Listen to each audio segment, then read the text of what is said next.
Hey guys, welcome back to another video. कैसे हो आप सभी। आज की हमारी वीडियो का टाइटल है लीन बल्क फॉर स्किनी गाइस। मतलब पतले लोगों के लिए बल्क करना, मतलब थोड़ा वेट गेन करना। सिंपल हमारी भाषा में थोड़ा वजन बढ़ाना आ चीज है। तो इन ऊपर आज आप पूरी लंबी चर्चा करांगा। थोड़ी भी इन ऊपर 4-5 अपना चैप्टर होगा। पहली पोत इंट्रो कंप्लीट कर देवा अपनो। तो इन ऊपर पहले तो अपना प्रोटीन शेक कंप्लीट कर दिया। वीडियो बनाने के चक्कर में भूख लग रही कसुती, तो एक प्रोटीन शेक पी लिया पहली। सबसे पहले तो मैं आपको बता देता हूँ लीन बल्क क्या होता है। लीन बल्क सिंपली जैसे कि वेट गेनिंग के कंपैरिजन में आप लीन बल्किंग के अंदर बहुत कम ही फैट गेन करोगे, बट थोड़ा बहुत तो फैट गेन होगा। अगर आप लीन बल्किंग कर रहे हो और आपने फैट को ज्यादा पुट ऑन कर लिया अपनी बॉडी के, वो एक लीन बल्किंग नहीं रह जाता है, वो फिर डर्टी बल्क हो जाता है। मतलब आपने ज्यादा से ज्यादा फैट गेन कर लिया, बल्कि उसकी बजाय आप कम से कम फैट गेन करके भी अपनी मसल मास को गेन कर सकते थे। डर्टी बल्क उसे बोलते हैं। अगर कोई बिल्कुल ही 40-50 केजी का है, वो बंदा तो डर्टी बल्क कर सकता है एक बार अपना वजन को बढ़ाने के लिए। जैसे कि 50 केजी से 60 केजी 70 केजी तक। मगर जो ऑलरेडी 70 केजी का है वो एक डर्टी बल्क नहीं कर सकता, क्योंकि उसके फिर यहाँ से पेट लटक जाएगा नीचे थोड़ा। जब भी लीन बल्किंग स्टार्ट करो तो 100 से 200 कैलोरी सरप्लस जा सकते हो। अगर आप 300 400 500 के अराउंड चले जाओगे तो आप एक डर्टी बल्क को ही अचीव करोगे लास्ट में। तो 100 से 200 कैलोरीज ही इंक्रीज करनी है आपको। और एक अगर आप साथ में कोई एक्टिविटी करते हैं, जैसे कि जिम एक्टिविटीज करते हैं, कोई अलग से कार्डियो कर रहे हैं, तो आपको 100-200 कैलोरीज उसमें सरप्लस रखनी है। ऐसा नहीं है कि आपने 200 कैलोरीज को ऐड की और वो वॉक करके आपने कंप्लीट कर दी, तो आप एक मेंटेनेंस कैलोरीज के अंदर चले जाओगे। आपकी सारे दिन की वर्कआउट जो शेड्यूल है वो फिक्स करना है। अभी इतना मैं वर्कआउट करूंगा वीक के अंदर और इतना मैं कार्डियो करूंगा। उसके बाद आपको वीकली जैसे 200 कैलोरीज तो 7 दिनों की, वीकली 1400 कैलोरीज आपको इंक्रीज करनी है। मेनली आपको, जैसे मेरा वेट है 74 केजी, तो मेरे को एक मंथ के अंदर 1 केजी से 1.5 केजी तक गेन करना होता है लीन बल्किंग के अंदर।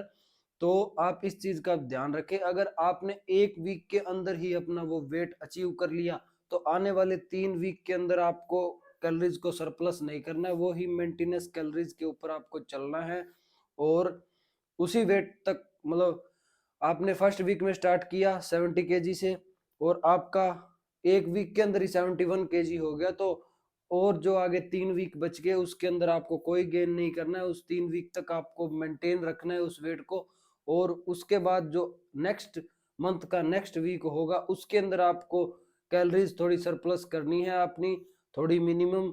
अगर पहले आपने 200 की थी तो इस बार आपको 100 ही करनी है। और इस वीक के एंड में आपको रिजल्ट मिलेगा, उसके हिसाब से आपको थोड़ा अपने आप कैलकुलेट करना होगा। लीन बल्किंग के साथ साथ आपको ट्रेन भी प्रॉपरली करना होगा। मेन फेलियर तक ट्रेन करना होगा।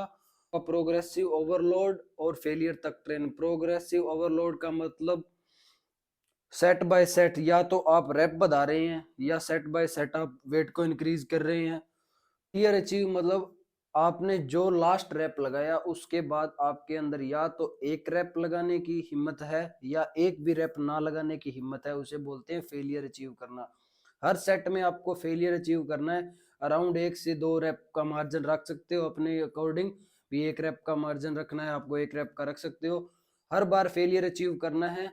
और अगर आप लीन बल्किंग कर रहे हैं तो आपको एक इंटेंस ट्रेनिंग करनी होगी, मतलब थोड़ी हार्ड ट्रेनिंग करनी होगी। ये नहीं भी लाइट वेट से आप कार्डियो ही करके चले जाओ।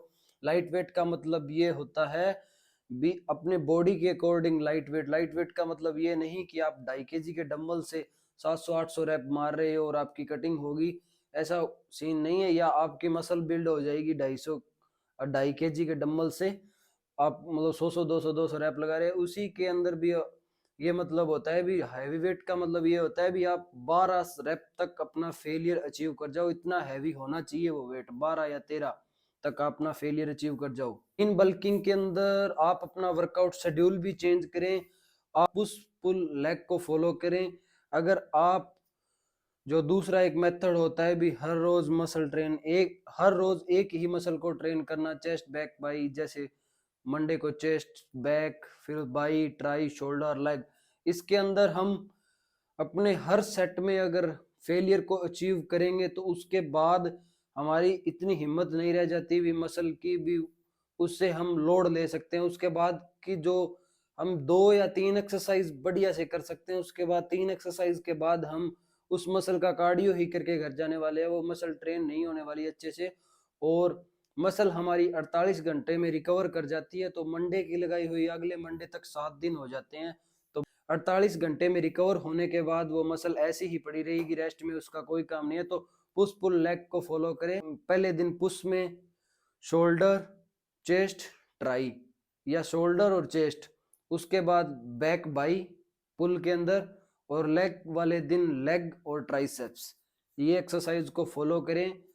जो भी इनका मार्जिन होगा 3-3 एक्सरसाइज, 6 से 7 एक्सरसाइज आपको एक डे के अंदर लगानी है।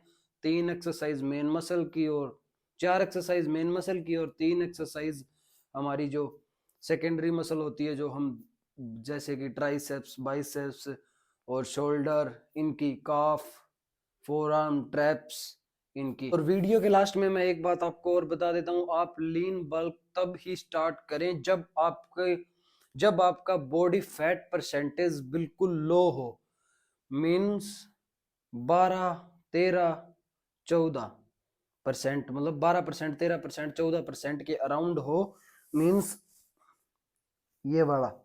अभी तो मेरा थोड़ा ज्यादा है, बट आपकी मीन्स यहाँ से जो चेस्ट वेन्स विजिबल हो रही है, इसका मतलब आपका बॉडी फैट कम है, या आपको सारे दिन वीकनेस महसूस होती है, मतलब आपको सारा दिन बिस्तर से उठने का मन नहीं करता है, तो आप लीन बल्क कर सकते हैं। अदरवाइज आप एक मेंटेनेंस डाइट के अंदर रह गए, अपना पहले फैट लॉस करें, उसके बाद बल्क का सोचें, या अपने वेट को मेंटेन रख के मसल गेन करने का सोचें, या क्विक कटिंग करें। आप